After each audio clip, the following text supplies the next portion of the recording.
have after the fact as well if you miss something. So do keep that in mind. All right, well, with that in mind, let's go ahead and get started. Again, thank you all so much. I'm so impressed with the number of registrations, and thanks to Danita Hinckley for, first of all, asking for this for you all, and then also really working to encourage people to register for this. So after the session, I hope that you will be able to, first of all, identify core ebook collections in Galileo. I think a lot of you are probably familiar with most of what we have. I went digging around to kind of ferret out any odd and end ebooks that we have available that you may not know about that are sort of hidden collections, and we'll take a look at those. We'll go through all the various ways that you can search ebook collections. We have two major ebook platforms, one from our major vendor EBSCO and another one from ProQuest. And we'll take a look at how search works in both of those and what some of the limiters that you can apply are when you're looking for books, and maybe a couple of tricks. And again, I welcome questions that you all might have about searching for particular types of ebooks or particular titles. I'm happy to help out with that. And we'll just go through, and I welcome any suggestions as we're looking at search. We'll view and use the key features. You'll be able to view and use the key features of Galileo ebook platforms. I kind of captured all the major features in a couple of slides that you can refer to later. And we'll also just kind of take a look at them as we go through and review the ebooks. We'll do that slowly as meticulously as we can in the 45-minute time frame that we have. But hopefully we'll get through most things that you'll need to use. And I also wanted to take a minute to look at Novelist with you all.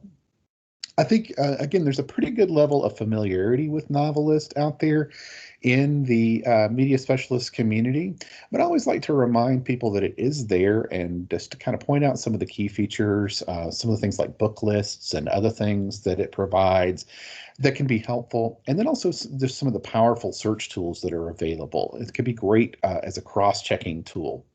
One of the shortcomings of our ebook collections, particularly our K-8 ebook collection, is it doesn't really let you search by Lexile range or those types of things yet. I think that will be coming. They're starting to add more metadata for that on the EBSCO environment, and they've said that that is an intention that they have, is to add Lexile searching to the K-8 collection at some point. But until then, Novelist can be a helpful tool in that regard as well. And we'll look at specifics with that a little bit later on, so you can kind of see how Novelist can supplement your ebook experience. Okay, so those are the things that we're going to take a look at, and we're going to do most of this out in the Galileo environment live so that you can really see these tools in action. But again, we'll just start by a quick review of the available collections. And we first of all have our EBSCO ebooks, which are the main collection there, main two collections of interest. Not that any of these can't be of interest, because all of the collections I have listed here are Galileo core, and you have access to them, and your students have access to them, with some caveats. There's the EBSCO ebooks K-8 collection, and that has a lot of fiction, nonfiction, history, a lot of content for the K-8 crowd. That's a big range, which can make it challenging to search, but we'll look at search in a little bit. You have the high school collection, which is, again, designated specifically for that age group. You have a public library collection, which has some good reference titles and other things that students might utilize within it. You have a community college collection and an academic collection, and that can certainly help students who are working in those AP courses. They may find material in those collections that are worthwhile and valuable to them, AP or International Baccalaureate and other programs such as that. Just a quick look at these, and then we'll go out and have a look at these live. This is just, again, I won't spend too much time on this right now, but I just wanted to point out major features. Are there audiobooks is a question that came up right away. Galileo, quite honestly, most of the titles that we have are in print. Are you all, let me just take a quick check here. If you're not seeing the slides, you may want to Alt-Tab on your computer. It may be open in another window behind things. But Mike White, if you'll just quickly let me know if you're seeing my screen, just to make sure we're on the same page. Yes, I'm seeing your slides on my Okay, side. thank you. Yeah, you may want to just double check that you have the right window by going to either Alt Tab and just kind of toggling through your windows, or going and just hovering over your browser window and making sure that you have the right one open. But in any case, just a quick look at these. And again, we'll look at these live. Just a few features that are available, first of all, in the EBSCO ebooks. They're obviously available for online use. There's a PDF format available. You can download and view most of the EBSCO ebooks offline. I will be the first to admit that that process, and that's why I'm not spending a ton of time on that process today, can be incredibly cumbersome, and it requires downloading a couple of pieces of software to do it effectively. And I'll go back to the audiobook questions. I got distracted. It is not an ideal environment. It can be done. There are instructions on the Galileo website. I put a link to the help article here, but there is improvement coming. EBSCO has its own app, and they're working on updating that application to better handle ebooks right now. And once that application has been updated to handle ebooks better, we'll be in a much better place, and you'll be able to do all of this within a single application.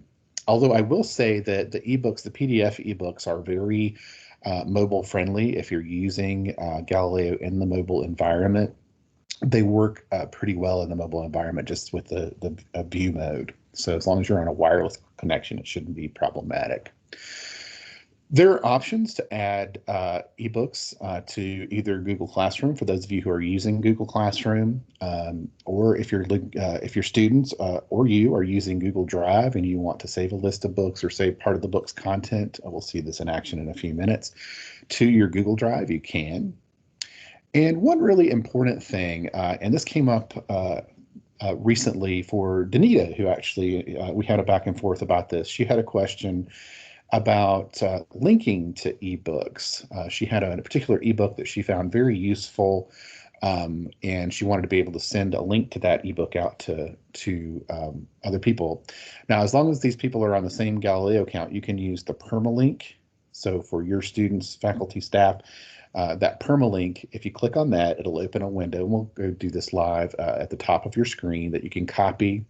And once you have that permalink, if students, faculty, staff are on site in the school building, which I know that's not as common right now as it has been in the past, but if they are, they will get immediate access to the book. But if they're off-site, off-campus, they will just be prompted to enter their Galileo password, and then they will get in to be able to access the book. So it works really nicely. So those are, again, there's a table of contents for the book. I've got a couple of pages. There's sort of a lengthy running thing. There's also a citation option. I know high school students, when they start, and middle school students, once they start to write substantial papers, maybe require citations, and there is a citation button and other helpful tools. This is what it looks like when you're in an ebook actually viewing it. I just thought this horse was pretty, so I chose to use this. It's a book about pinto horses. You can actually, if you have an EBSCO account, which students can create themselves, or they can use their Google account, you can take notes on the book. There's a notes button, and it doesn't like take notes in line with the book pages, but it is a page where you can go and put your notes.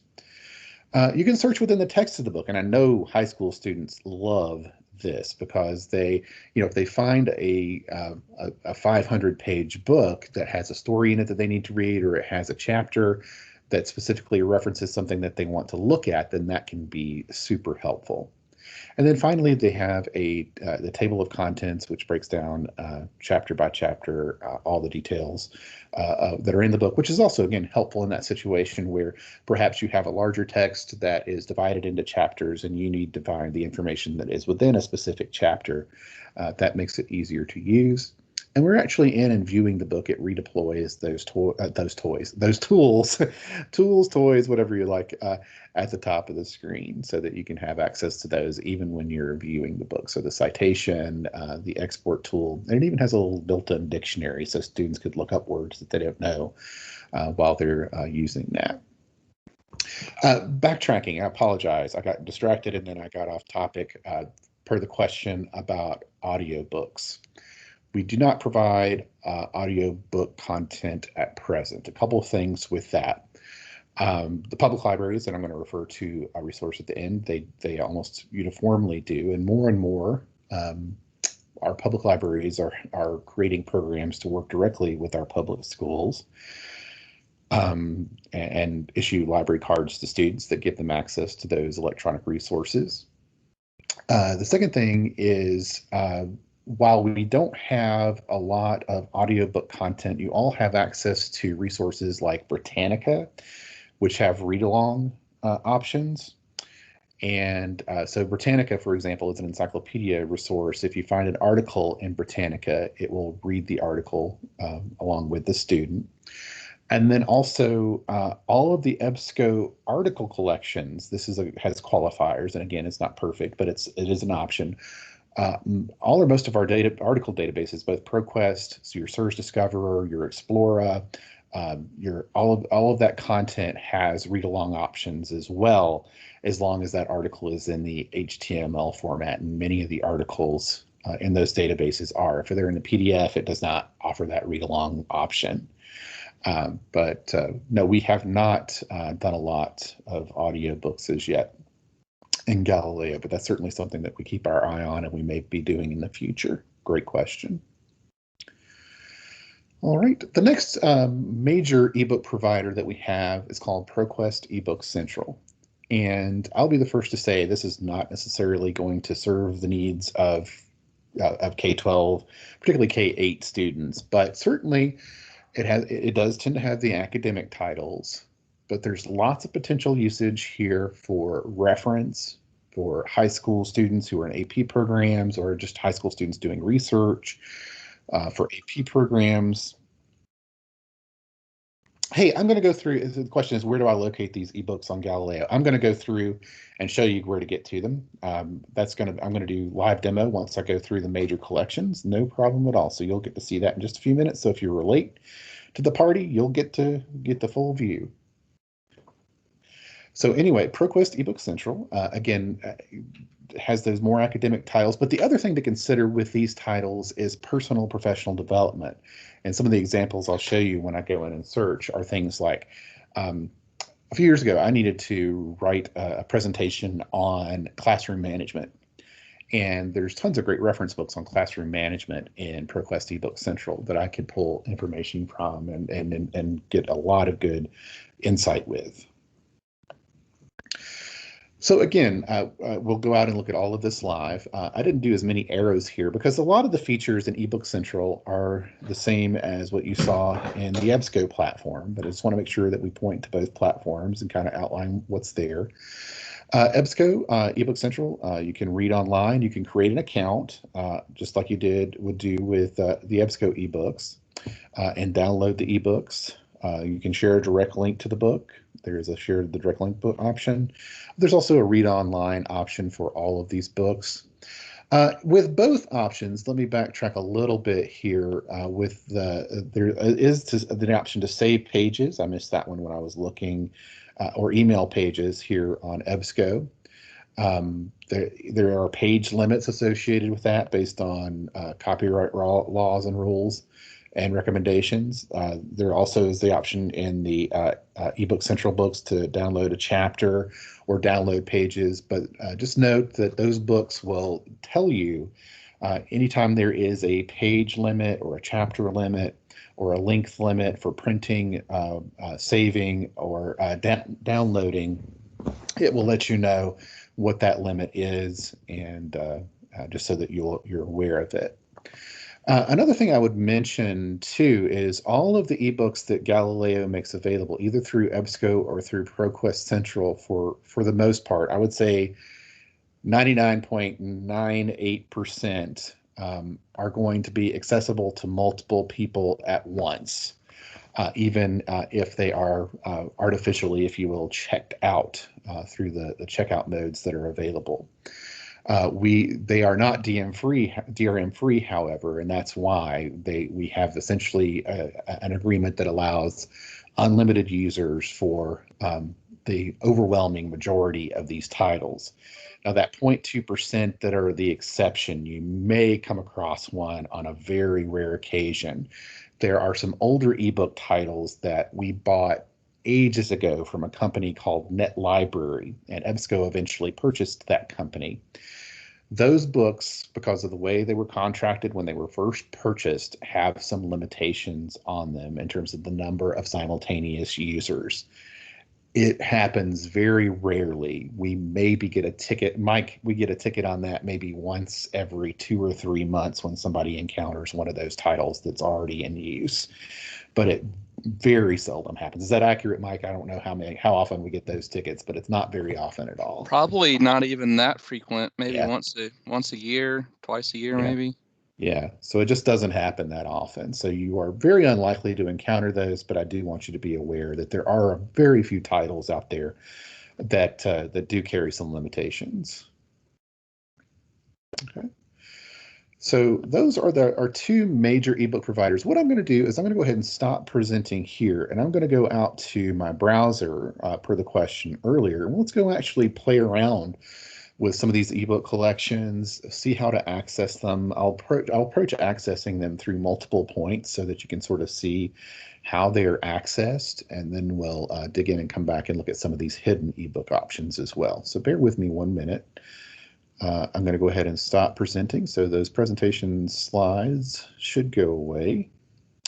And in just a minute, hope against hope, you'll be seeing my browser and the Galileo homepage. And Mike, if you could just verify for me when you see, actually you're going to see my slide deck in my browser first, but there it is. Sorry for the musical interlude there. And I'm going to switch over.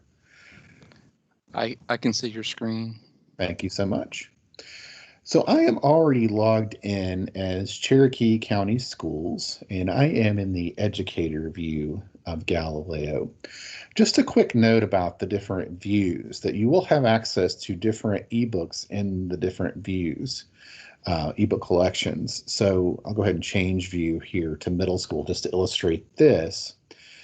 We have put as some of our spotlight defaults in, not here, but in, I believe in elementary, for example, one of our spotlight collections is the K-8 collection from EBSCO. So you'll see these ebook collections listed here in our spotlight areas. The Discover search. Now, the Discover search on the elementary page will search the EBSCO K-8 collection, but it won't search the high school collection or the public library collection or any of those other ebook collections.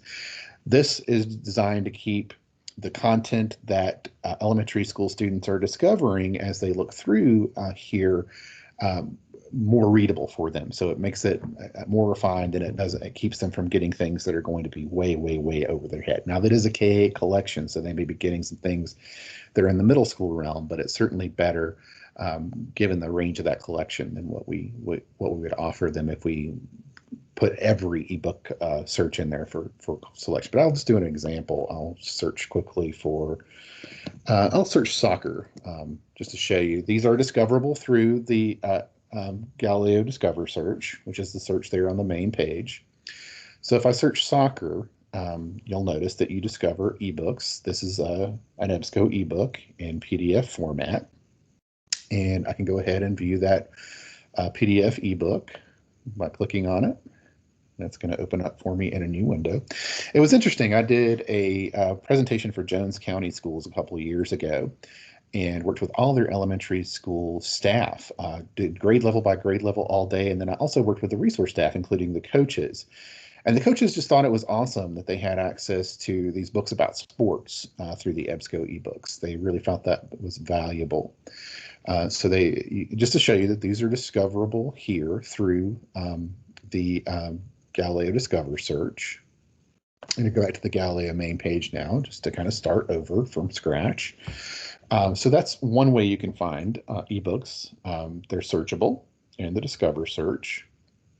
And I'll go back to the educator view, which is the main view of Galileo that you would use as a teacher. And the educator view gives you access to everything, both in the Discover search and the database list. And I wanted to show you that when you have this option, we have our Galileo databases search. So if you're curious, you have access to the EBSCO eBooks academic collection.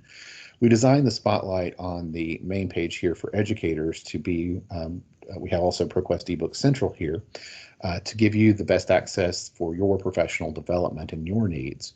So I have here the Galileo databases search. So if I just go in here and search ebook, it'll bring up all the different ebook collections for me. So it's easy enough to access them this way. One of the hidden also surfaces some of those hidden collections I mentioned. One of the sort of hidden ebook collections that we have is Georgia History ebooks. These are free ebooks that are provided by the University of Georgia Press, and they're early works of Georgia history, which could be interesting potentially for 7th and 8th grade, 6th, 7th, 8th grade middle school when you're working on Georgia history. So that is probably the quickest way to sort of surface all of the ebooks in one place, is to use that database search. Hey, And just to be clear, Russell, I know, yes. there's a question related to this that this may be what you just explained. They asked it right before you explained this, so you may have already answered the question. But the question came in: might there be a way to search for them all and then filter for age level instead of having to search in multiple views? So. Yes, there's certainly a way to do that, and I'll track that a couple of different ways, and I'll clarify. Thank you, Mike. Absolutely. You can, if I'll do my search for ebook again, and I didn't really point this out, but to be specific, I am now in the ebook K8 collection, and I'm searching only that because I found that database listing, and now I'm searching. Now, this does get a little bit more challenging, as I mentioned, because you are kind of limited. There isn't a Lexile limiter here. There isn't an age level limiter.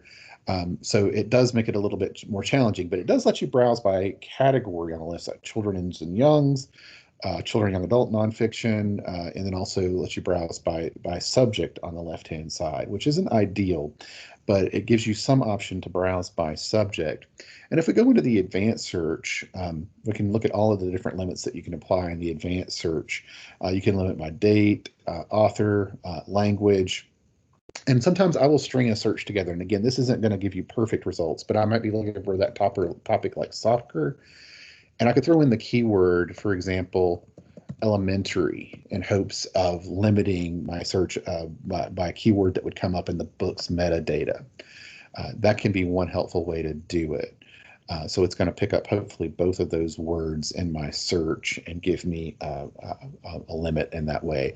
But absolutely, I mean, it is a little bit of a challenge to limit by age group in that K through 8 range, which is also why I'll show you Novelist in a little bit and make some recommendations there. The other thing you can do is if you're, and actually this one, if you look at this first item here, the Dream Team, this is an example of what I was talking about. They've actually added some reading level information on this particular book, but they certainly don't all have that information. I saw it somehow there in the description, and then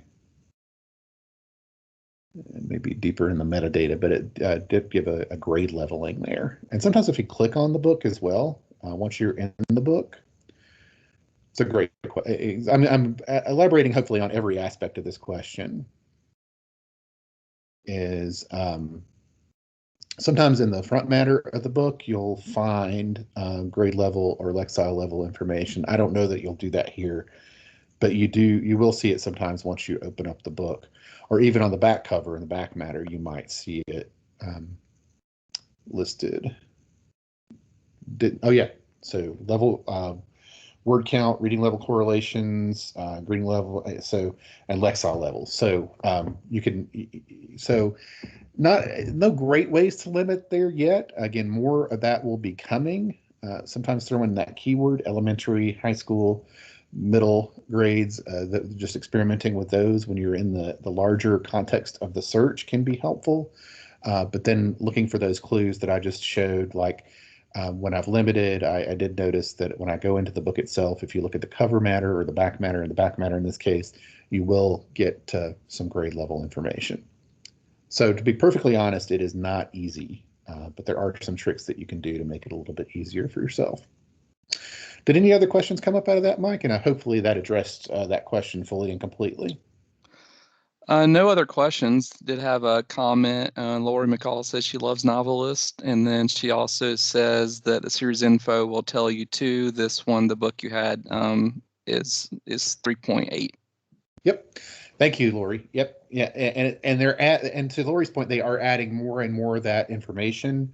Once they have a groundswell of that, they will add a Lexile limiter to the search for K8, is what they've told us. So I'm hoping that's coming sooner rather than later.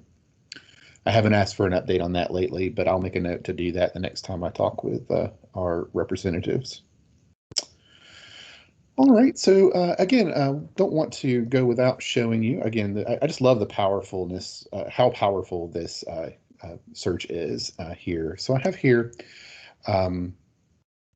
I'll take a look also, just to go into the ebook high school collection, just to focus in on some of the things that, so I know students might be working on finding information about treaties. I'm just throwing the random word treaty in there. So we have U.S. laws, acts, and treaties. It's sort of a general reference book. Landmark legislation, 1774 to 2012. I'll go ahead and click on this one just to show you around some aspects of it. I noticed this one is also available in EPUB format, so you can view it a couple different ways. As I mentioned previously, I'm going to sign in, and Mike, I'm just going to sign in with my Google account this time, which is a great new feature that they've added. You can create a Google account, an EBSCO account based on your Google account, which I kind of love. I don't know how long that's been that way, but I was experimenting with it today and I do like it. So now I have my folder open so I can add things and do things, but also can add things to Google Drive. If I click on Google Drive here, I can add the information about this book to my Google account. I don't know if you guys saw the other window that opened up for me. But it's going to basically take me to an EBSCO folder that'll open up for me in my Google Drive, and I can save this information to it. The Google Classroom option, I don't have access to Google Classroom, but if you click on that, basically it gives you the option to add it to a class in Google Classroom. And in most cases, I believe it'll just give you a permalink to this. As I mentioned earlier, one of the great features that this also have, again, if you capture this link in the top bar, it ain't going to work for you, unfortunately. It might work for a day or two, but not for long. But if you click on this permalink button that I'm hovering over now, this is what will give you this permanent link. Russell, you with cut authentication. out. Yep. Oh, wait. I must mean to cut out. Comment? Question? Oh, did you say I cut out, Mike? Are you all hearing me? Russell, I can hear you fine. I don't think Okay. you cut out for me. So it might be on Mike's end. So I'll keep going. Thank you for that. So this permalink, if I capture it, what's great about this is once I copy it, I can paste it into my learning management system to make a reading list. I can send it to a parent if I'm trying to encourage a student to do more reading at home and I want to send some particular titles. Those permalinks are the key. You can send a list of those, you can post a list of those, and those are the key to kind of putting those links to individual book titles into the mix here. So there's that option. And of course, as I showed you guys the PDF, once I go into the PDF read option, so many good options open up at that point as well. I can add this to a folder. I can, as I mentioned, save pages. And I just wanted to point out with the save pages, it does sometimes have a page limit, but I can then save as a PDF or send them as an email, send those pages to myself. Print, as I mentioned, there also is a cite functionality. There's a dictionary functionality if I want to look up specific words, which is awesome. Export and permalink, all that appears up at the top as well. The search within, if I'm looking for a specific treaty within this book that's generally a reference book about treaties, I'm going to test my spelling ability and see if I can spell Versailles correctly. I did. Amazing, but true. So there are 9 matches, so I can go directly to the pages where the words I'm looking for appear, which is super, super helpful. in a reference book like this. And then finally, I can go to the My Notes area, and it logged me out again already. But if I log in, I can just simply add a new note and save those notes.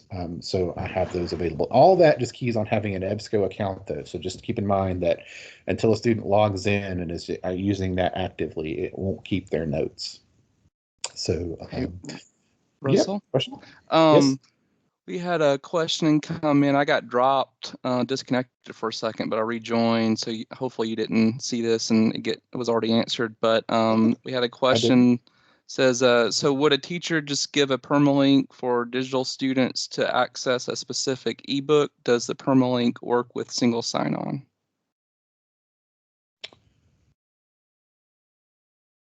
So backtracking through that, I think, let me take a look. I can look in the chat. I think Mike might be having some technical difficulties here. So I'll pop over in the chat and make sure I addressed all aspects of permalinks here. Did you not hear me? You trailed off at the end. Okay, I'll try to, I'll ask the question again. So would a teacher just give the permalink for digital students to access a specific ebook? Does the permalink work with single sign-on?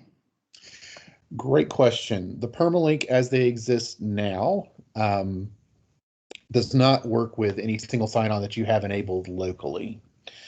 But what will happen is if you send them a permalink to one of these ebooks, it will simply prompt them for the Galileo password. So just to put a finer point on that, without getting too deep into the technical, there is this information that you see right here is the specific information, in this case about Cherokee County Schools, this proxy information, and that will route them to log in with their Galileo password. Now, eventually, we will be working with Galileo will have single sign-on for K-12. That's coming down the road. It's been coming for several years now. It will be a slow and meticulous implementation, but eventually, yes, it will have a single sign-on, and the permalinks will then work with single sign-on. There'll be some details to sort out with exactly what that's going to look like and exactly how that's going to work. But in the not too distant future, yes, we will provide an option to log in via single sign-on. Okay. Anything else, Mike, before I move forward? Great question.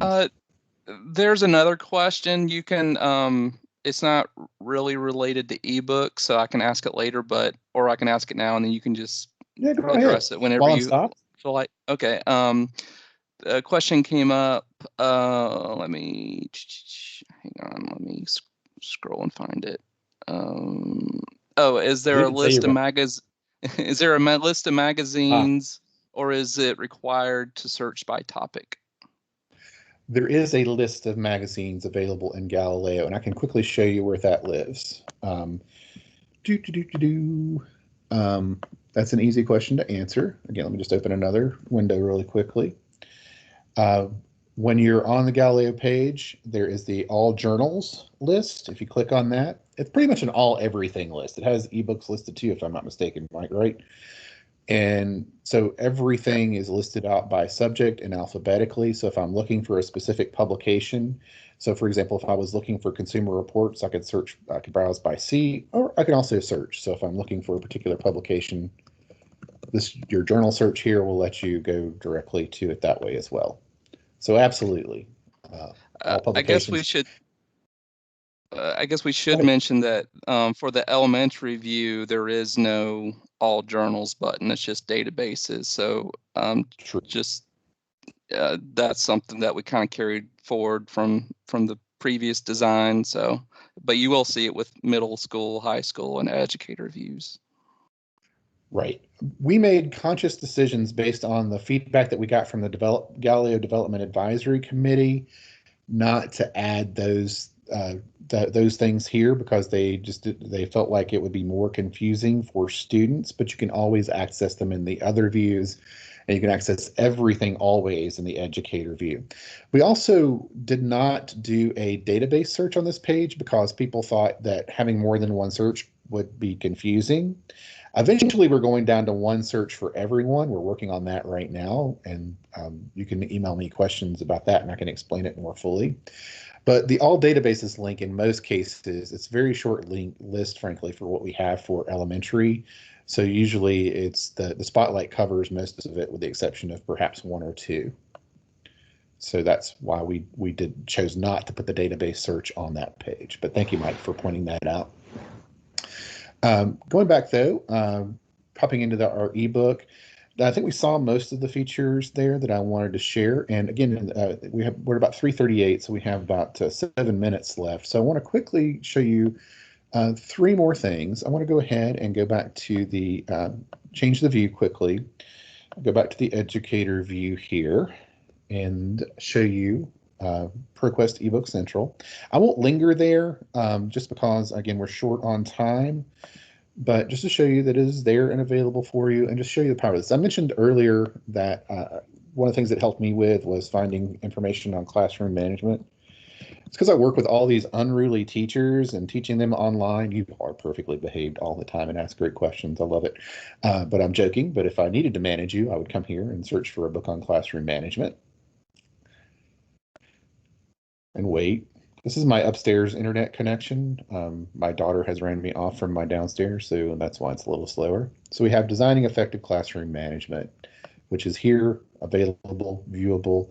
This is the type of thing that you would potentially use ProQuest eBook Central for. This type of title, which you can read online. I'll go ahead and open it so you can see what that looks like. And you see here, just opens full book, searchable, a lot of the same features that you saw in the EBSCO environment, including the ability to search within books, the ability to download various parts of it, and other things there. The other thing, again, there are a lot of referencey types of titles here. So if I was to search,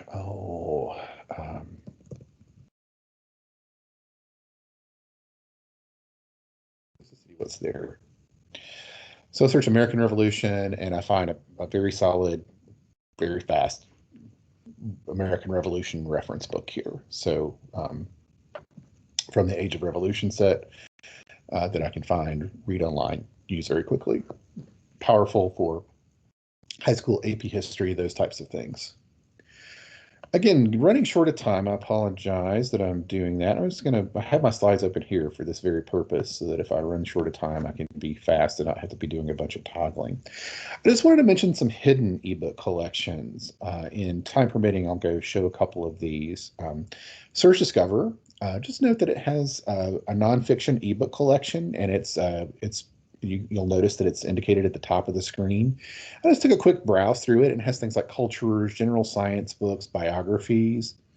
I mentioned the Georgia history books from ebook from UGA Press for those working with students working on Georgia history topics.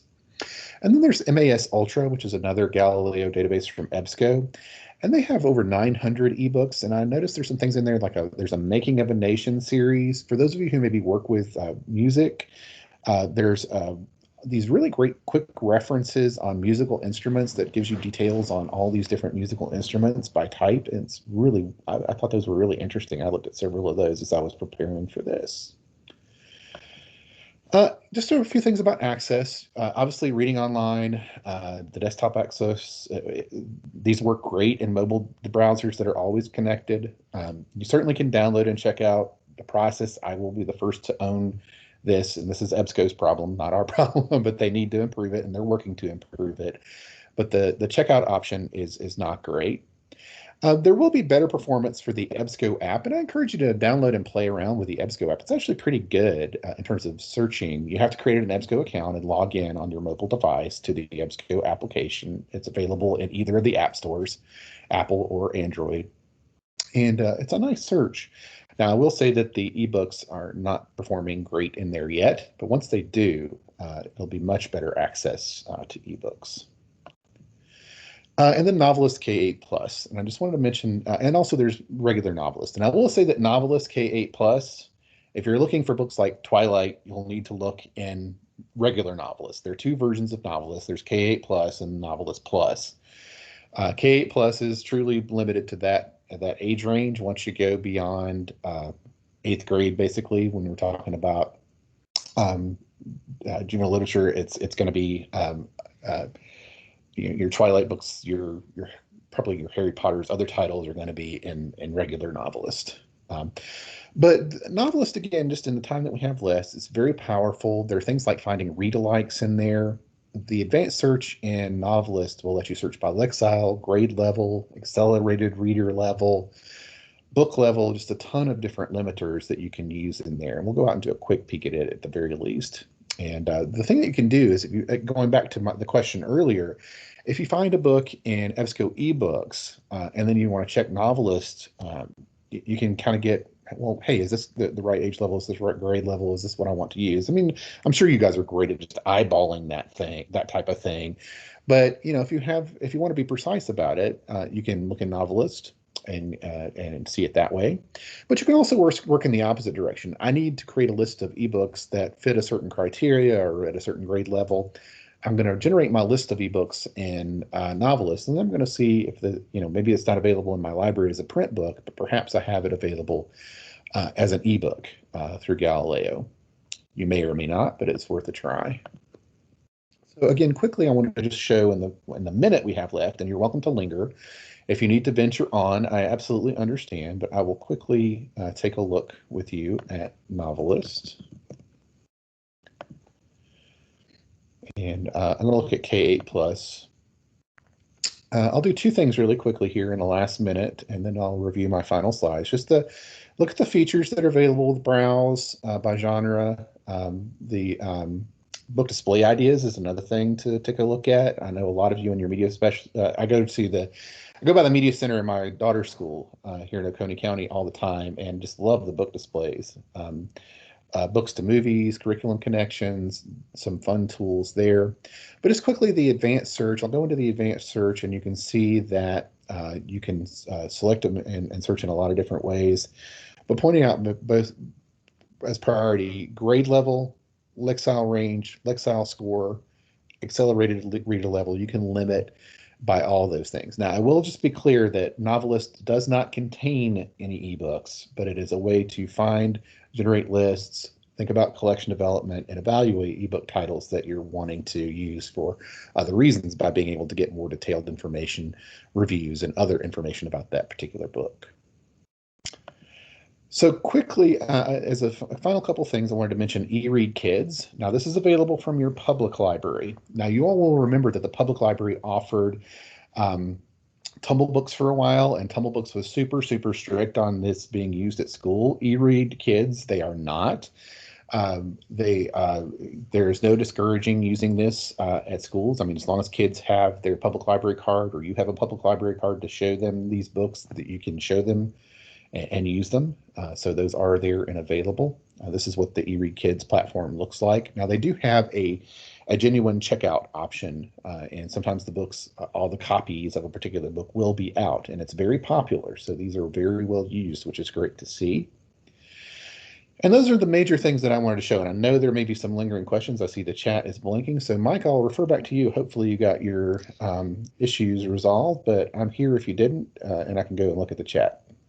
Yeah, I'm here. I've been answering some of the questions through Great. chat, but we did have a question come up about the question was, if my students download the EBSCO app, will they have the same access? Will they be prompted to put in the Galileo password? And I responded to that, and so just for those that may have not seen that in the chat, EBSCO has a relatively new app.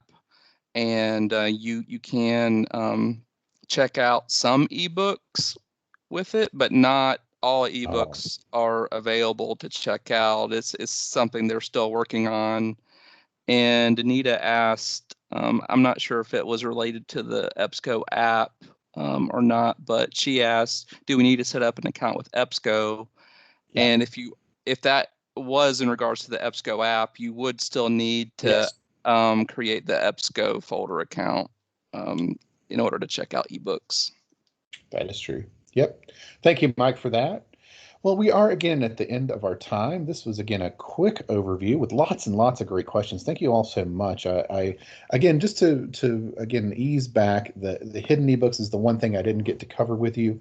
All of these databases are available in the database list, and you can search them all by title in the database search and find them that way. But just wanted to point out there were a few other things that I would like to have shown you, but we ran short of time.